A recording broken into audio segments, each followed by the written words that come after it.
I am DJ GQ. GQ, let him know!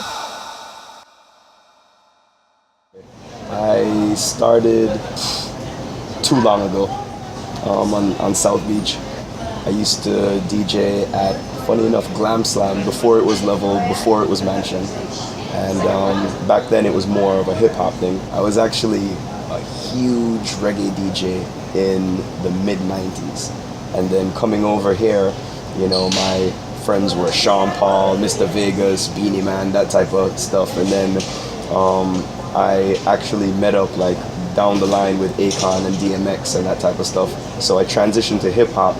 And then shortly before Y, when, you know, I guess the whole dance scene got more public and I got on Y100, you know, I had to make that transition and go, you know, EDM. Is Miami in the building right now?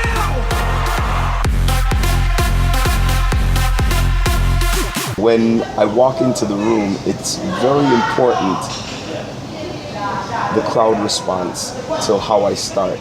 All of my sets are right there and then. I, as a matter of fact, have no clue what I'm going to play until about 3-4 minutes before I start.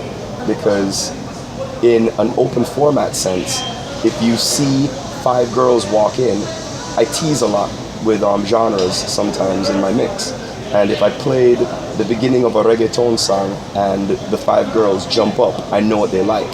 So it's very important for a DJ to pay attention to what moves the people around him, you know, because that's how you're going to be basically be able to build the room, you know, throughout the night.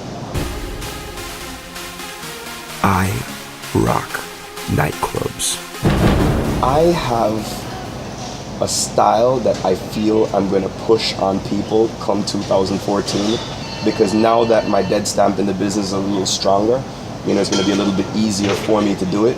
But I'm going to infuse like a dance hall style to a more traditional house sound. And of course I love 80s, that whole retro vibe that I already integrate into my sets now. And I kind of want my sets built more like that.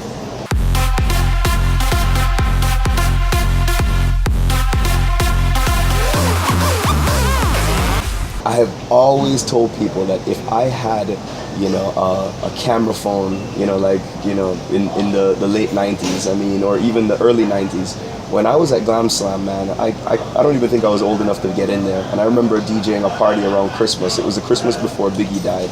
And Biggie ran in and came into my DJ booth and picked up the mic and did like a freestyle. And it was just the most you know, inspiring thing. I mean, there were just so many little things like that. You know, Fred Durst, I remember being at this nightclub called Static, which is just like just shops now on South Beach. And he ran in, and because I had a time port, he was like, oh man. He's like, yo, beam me your contact. And he backed out his time port. And then everywhere, anytime he came to South Florida, he'd hit me up and be like, you know, come to whichever club I was at. You know, like little things like that happened all the time, you know, back in the day. And I feel like now that, you know, I guess DJing is more of a routine job for me. It's just like, whatever, you know. I DJ all the time right now. If I had a pet, it'd be dead. Someone got me a plant the other day, about 5-6 weeks ago, and it was like a little cactus thing. And they said to me, you can't kill this. Yeah, it's dead. Like, I mean, music for me right now is morning, noon, and night. I'm about to make some big announcements for 2014 on the production side.